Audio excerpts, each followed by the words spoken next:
Salut, bonjour, c'est Vérose pour Vérose Média. Donc, je suis de retour cette semaine en solitaire. Il y a la décision qui est tombée en France, comme d'autres pays, d'emboîter le pas de criminaliser les clients. Tout comme la loi C-36, qu'ils n'ont pas encore appliquée ici, au Québec, c'est d'une hypocrisie sans nom. On prétend vouloir aider les travailleurs et travailleuses du sexe à s'en sortir. Au lieu de leur offrir des possibilités, en fait, on criminalise leurs clients. Donc, ça dérange directement leur poche. Ça dérange donc directement leur sécurité. Parce que si les travailleurs et travailleuses du sexe veulent avoir des clients, ils vont devoir se cacher. Ils vont devoir redevenir underground comme ce le fut dans le passé. Et cela risque donc, encore une fois, d'ouvrir la porte au crime organisé et au pire tas de mal qui existe. Je m'explique. La première des choses, si ou quand un organisme ou un groupe prétendra vraiment vouloir venir en aide au TDS, la première des choses qu'il y aurait à faire, c'est de lutter contre la pauvreté.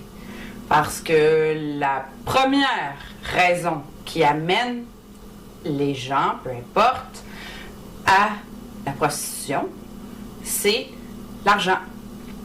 Bien sûr, il y en a qui sont à l'aise parce qu'ils aiment le sexe. Bien sûr, il y en a aussi, comme on n'arrête pas de le répéter, qui n'ont pas choisi ce métier-là et qui le font forcer.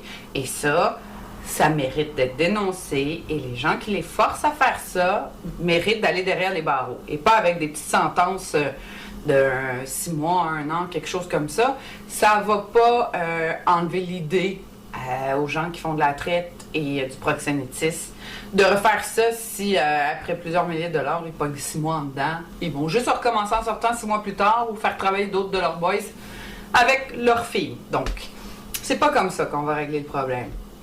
Honnêtement, ces lois-là de criminaliser la clientèle, on prétend que le modèle nordique est super. Ben, je regrette. En Suède, c'est là où il y a le plus haut taux de viol en Europe. Donc, à quelque part après, il me semble, le Congo, je sais plus quoi. Supposément que tous ces modèles-là aidaient et que vu qu'il n'y avait plus de prostitution à ciel ouvert, qu'on voyait plus ça, tout allait bien. Ben non. C'est juste plus underground, c'est juste plus caché. C'est juste donc encore beaucoup moins sécuritaire pour ceux qui y travaillent. Donc, avant de porter jugement, premièrement, sur ce que vous ne connaissez pas, parce que derrière les portes closes, bien peu de gens savent ce qui se passe. Oui, bien sûr, il y en a qui ont de la violence. C'est pas une majorité. Puis ceux qui acceptent les mineurs nuisent à tout le monde. On s'entend là-dessus.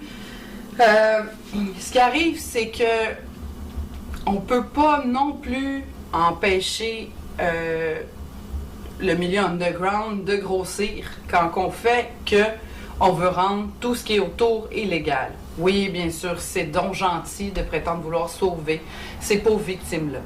Ce qu'on oublie souvent, c'est que les TDS ne sont pas toutes des victimes. Bien sûr, il y en a. Et justement, s'il y a moyen de travailler sécuritairement, il y a beaucoup moins de risques que celle-ci soit violée, agressée, torturée et tout ça, même tuée. Tandis que si on les force à se cacher, parce que souvent, bien sûr qu'il y en a qui font ce métier-là parce qu'elles aiment ça, parce qu'elles sont à l'aise dans ce domaine-là, mais beaucoup le font aussi par manque d'argent urgent et une famille à nourrir, des études à payer, name it. Donc, à quelque part, au lieu toujours de peinturer ces gens-là en victimes, faudrait commencer par les écouter. Parce que oui, bien sûr, les clients de mineurs et les violents et tout ça, personne n'en veut. C'est bien sûr. Mais par contre, le client ordinaire n'est pas, comme ils appellent, un John, ni un violent, ni un prostitueur ou un violeur. Faut arrêter de prétendre que tout acte de prostitution est un viol consentant parce que de toute façon, ça n'existe pas. Ça fait 1 an que Vérose Média martèle ce dossier d'ailleurs parce qu'on trouve que ça n'a pas de bon sens qu'on emploie ces mots-là et le poids des mots est énormément important dans un dossier pareil. Donc, continuons à lutter contre l'exploitation, la traite, le trafic humain, tout ça.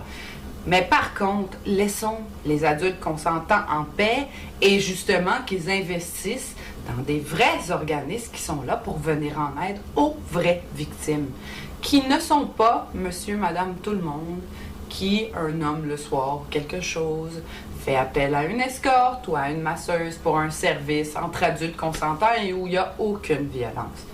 À un moment donné, il va falloir qu'on arrête de se mentir et arrêter de faire semblant. Je voyais encore ce matin, 10e anniversaire de Fuck ton ex, et là, tout d'un coup, les féministes se lèvent et c'est l'enfer. À un moment donné, il n'y a pas des combats plus importants à mener que des conneries pareilles. Bien sûr que c'est ridicule comme titre, et Fuck ton ex, mais bon. À quelque part, il faudrait peut-être arrêter de se disperser, de se diviser un peu partout et justement lutter contre le vrai problème et les vrais fléaux qui sont la pauvreté et bien sûr le problème des mineurs qui font de la prostitution forcée ou non, qui pensent qu'ils le font par choix et que c'est légal et ça ne l'est pas. Donc, on va continuer de revenir sur le dossier parce que c'est un dossier chaud qui semble évoluer de semaine en semaine, de pays en pays aussi.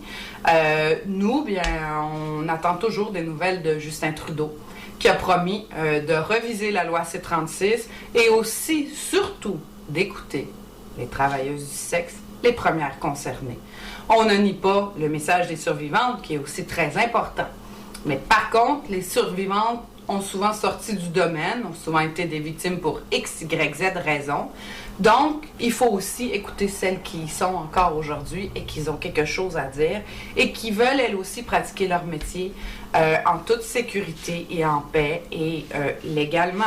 Nous n'avons jamais réclamé la légalisation de la chose parce que, comme on l'a déjà expliqué dans notre lettre, c'est pas nécessairement la solution, mais il faut commencer par décriminaliser tout le milieu, comme le suggérait Amnesty International, afin de permettre aux TDS et aux vraies victimes de pouvoir porter plainte plus facilement, ainsi que justement de pouvoir mettre la main au collet de ces enculés qui abusent et qui font du trafic et de la traite de victimes majeures ou non.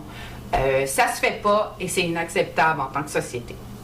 Sur ce, le soleil est de retour, il fait beau, le printemps est bel et bien arrivé. Je vous souhaite une super belle semaine. Ciao!